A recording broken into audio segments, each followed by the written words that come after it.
من ذا الذی یقرض اللہ قرضا حسنا، ہے کوئی مجھے قرضہ دے؟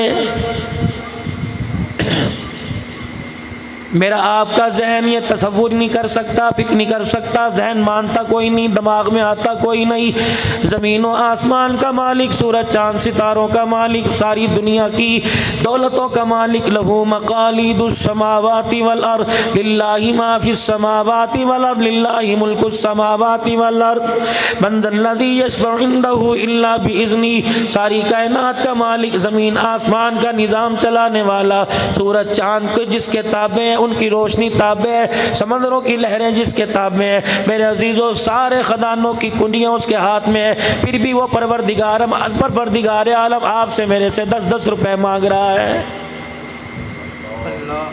سوچا کبھی آپ؟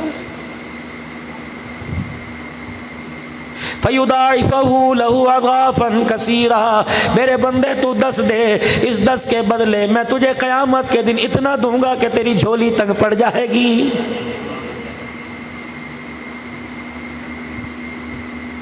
جب بھی مجھے دینا منہ بنا کے نہ دینا، جب بھی مجھے دینا تنگ ہو کے نہ دینا، جس طرح میں تجھے مسکرا کے دیتا ہوں اس طرح مجھے مسکرا کے دینا۔ اور میرا بندہ تم مانگتا کوئی نہیں، میں پھر بھی تجھے دیتا ہوں۔ اور چلو شور کوٹ کے غیور مسلمانوں، کتنے نمازی تھے اس جامع مسجد نمرہ میں عصر کے وقت، مغرب کے وقت کتنے نمازی تھے، باقی محلے والے کہاں چلے گئے؟ میں یوں نہیں کہتا انہوں نے نماز نہیں پڑھی، کسی نے اپنے گھر میں پڑھی، کسی نے اپنے دوسرے علاقے کی مسجد میں پڑھی، لیکن کئی بد نصیب ایسے ہیں جو اذان کی آواز سن کے اپنے گھر کے اندر بیٹھے رہے۔ جو 2 روٹیاں اللہ نے آپ کو دی وہ 2 روٹیاں اللہ نے اسے دی، صبح اٹھایا منہ دھلوایا، صبح اٹھایا پاک صاف کر دیا، گندے منہ کی کلی کروا دی، اللہ اکبر، ایسی نعمتوں کو دسترخوان پر لا کے رکھ دیا۔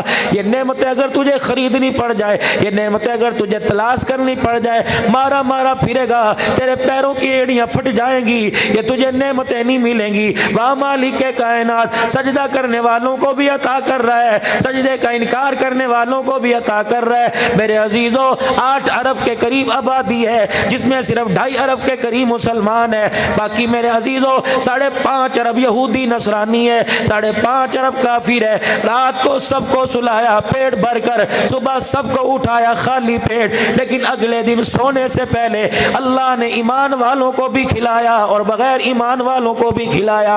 ایمان والوں سے کہہ دیا لئن شکرتم لازیدنکم، میرے بندو تھوڑا کھاؤ زیادہ کھاؤ، ہاتھ اٹھا کے میرا شکر کر دینا، اتنا کہہ دینا یا اللہ تیرا شکر ہے، مجھے میری عزت کی قسم جو تمہیں کھلاؤں گا اس پر تم شکر ادا کرو گے، قیامت کے دن میں اس کا حساب نہیں لوں گا۔ سبحان اللہ۔ وَلَئِن كَفَرْتُمْ، اگر کھاؤ گے بمین میں خی نکالو گے، کوئی گوشت کچا ہے، چکنا زیادہ آ گیا، جس نبی کا تم نے کلمہ پڑھا، جس نبی کی ولادت پر گلیاں سجائی، جس نبی کی ولادت پر دیگیں بنوائی، جس نبی کی سیرت کے جلسے کروائے، میرے عزیزوں محفل ذکر کروا رہے ہو، نبی کی زندگی اٹھا کر دیکھو، اعلان نبوت سے پہلے، اعلان نبوت کے بعد آپ نے پوری زندگی میں دسترخوان میں میرے عزیزوں کھانے کا عیب نہیں نکالا، دل کرتا کھا لیا کرتے، ورنہ خدا کا شکر ادا کر کے کہہ دیا کرتے اللہ تمہیں جزا دے۔ اور میرے عزیزوں آج تیرے میرے دسترخوان پہ اللہ کی کتنی نعمتیں۔ مدینے کا تاجر ہے جناب عبد الرحمن بن عوف رضی اللہ تعالیٰ عنہ ہے، رحمت دو عالم دنیا سے تشریف لے گئے، ہر وقت جس کا دسترخوان آباد تھا، جس کا ڈیرا آباد تھا، جس کا ویڑا آباد تھا، جس کی اوتاق بیٹھک آباد تھی، ہر وقت 150 سے 200 آدمی بیٹھ کے کھانا کھایا کرتا، لیکن یہ اللہ والا 3 دن تک روٹی کا ٹکڑا منہ میں نہ لیتا۔ کسی نے کہا عبد الرحمن بن عوف تیرے گھر کے کھانے کو دنیا کھا کے جاتی ہے، تو 3 دن کا فاقہ رکھتا ہے۔ کہنے لگے تمہیں کیا بتاؤ، جب دسترخوان پر اللہ کی اتنی نعمتیں دیکھتا ہوں مجھے کالی کملی والے کا دسترخوان یاد آ جاتا ہے۔ رحمت دو عالم صلی اللہ تعالی علیہ وسلم کے دسترخوان پہ کیا ہوتا تھا، اور خدا کی قسم نبی بھی سچا، نبی کے یار بھی سچے۔ حضرت عبد الرحمن بن عوف فرمایا کرتے کہ میں نے کئی مرتبہ حضور کا دسترخوان دیکھا، کبھی سالن ہوتا روٹی نہیں ہوتی، روٹی ہوتا سالن، روٹی ہوتی سالن نہ ہوتا، کبھی کھجور کے ایک دانے پر گزارا کر لیا کرتے۔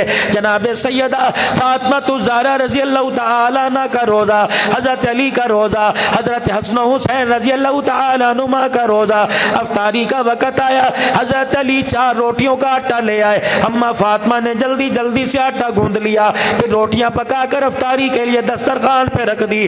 ادھر افطاری کا اعلان ہوا، ہر ایک نے روٹی سے اپنا روزہ افطار کیا، اللہ اکبر، ہر ایک نے اپنی اپنی روٹی کھا لی۔ سیدہ فاطمہ الزہرا رضی اللہ عنہا نے آدھی روٹی کھائی، آدھی روٹی اپنے دوپٹے کے کونے سے باندھ لی اور کہنے لگی علی مجھے اجازت دے دو، تھوڑی دیر کے لیے میں اپنے ابا کے گھر ہو آؤں۔ حضرت علی رضی اللہ تعالیٰ عنہ نے اجازت دے دی، سیدہ فاطمہ الزہرا رضی اللہ تعالیٰ عنہ گھر چلی گئی، رحمت دو عالم کے چہرے انور کی زیارت کر لی اور ابا جان کے پاس بیٹھ کر اپنی دوپٹے کا کونا کھولا، اس کی گانٹھ گیرا کھولی، روٹی کا آدھا ٹکڑا نکالا، ایک ٹکڑا توڑ کے لقمہ بنایا اور اپنے باپ کے منہ میں دے دیا۔ رحمت دو عالم صلی اللہ علیہ وسلم نے روٹی کا ٹکڑا منہ میں لیا، نبوت کی آنکھوں سے آنسو آ گئے۔ اللہ اکبر، بیٹی کتنے دل کے بعد روٹی کھائی؟ کہنے لگی ابا پہلے آپ بتاؤ آپ نے کتنے دل کے بعد کھائی؟ کہا رانی میرا حق ہے تو بتا۔ کہنے لگی ابا جان آج 3 دل کے بعد روٹی ملی تھی،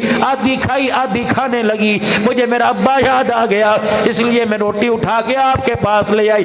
رحمت دو عالم نے روٹی کا ٹکڑا چبانا شروع کر دیا اور آنکھوں سے آنسو بہانا شروع کر دیا۔ فرمایا بیٹی اگر تجھے روٹی کھاتے ہوئے خیال نہ آتا تو چوتھی رات تیرے باپ کی بغیر کھائے گزر جاتی۔ نعرہ تکبیر، تاجدار ختم نبوت، حضرت صحابہ، اہل بیت، سیرت فاطمہ، ماشاءاللہ ماشاءاللہ، بارک اللہ۔ باپ بیٹی کا آپس کے اندر مکالمہ ہو رہا ہے، بات کر رہے ہیں۔ تیری بیٹی جب بات کرے گی کہے گی ابا جان کمرے میں کولر لگوا دے، کہے گی ابا جان پیڈسٹل پنکھا لا کے دے دے، کہے گی ابا جان عید کے مجھے کپڑے جوتے مہندی چوڑیاں لا کے دے دے۔ وہاں خاتون جنت سیدہ فاطمہ الزہرا اپنے باپ کے آنسو اپنے دوپٹے سے صاف کر کے رونے لگی، کہنے لگی ابا آپ نے 4 دن کے بعد روٹی کھائی اور میں نے 3 دن کے بعد روٹی کھائی، ابا جان کل کیا بنے گا؟ آپ کو بھی بھوک ہے اور مجھے بھی بھوک ہے۔ فرمایا بیٹی جیسے 4 دن بغیر کھائے میں نے صبر کر کے دکھایا، تو بھی 3 دن بغیر کھائے صبر کر کے دکھائیو، کل مل گئی تو دونوں کھا کے اللہ کا شکر کریں گے، نہ ملی تو صبر کے ساتھ وقت گزاریں گے۔ سیدہ قربان جاؤں تیری ذہانت کے، اماں قربان جاؤں تیرے سوال کے۔ کہنے لگی کملی والے میرے پیارے ابا جان اگر ہم بھوکے رہ کے صبر کریں تو نہ ابا جان آپ کی امت کا بھی اس میں حصہ آ جائے گا۔ نبوت کے چہرے پہ مسکراہٹ آ گئی، فرمایا ہاں بیٹی صبر کا دامن تو بھی پکڑیو، صبر کر کے میں دکھاؤں گا جب ہم آل رسول صبر کریں گے تو اس کے صدقے سے پروردگار عالم میری امت کے گناہوں کو معاف فرمائے گا۔ سبحان اللہ۔ مجھے آپ کو بھی کبھی خیال آیا، مجھے آپ کو بھی میرے عزیزوں کبھی خیال آیا جب کھاتے ہوئے حلال حرام کی تمیز نہ کی؟ یاد رکھنا چھوٹا منہ بڑی بات کر کے جا رہا ہوں، مفید مشورہ دے کے جا رہا ہوں۔ ریڑیوں پر تمہیں رنگ برنگے پھل ملیں گے، طرح طرح کے میٹھے پھل ملیں گے، چھوٹے سے لے کے بڑا دانہ ملے گا۔ کوشش کرو گے ہر دانہ گھر لے کے جاؤ، ہر قسم کا فروٹ لے کے جاؤ، کوشش کرو گے مرغی گوشت گھر کے لے کے جاؤ، لیکن میرے عزیزوں ڈھیر لے کے چلا جا، ساری ریڑی خرید کے لے جا، خدا کے واسطے اس خریداری میں حرام کا پیسہ استعمال نہ کریو۔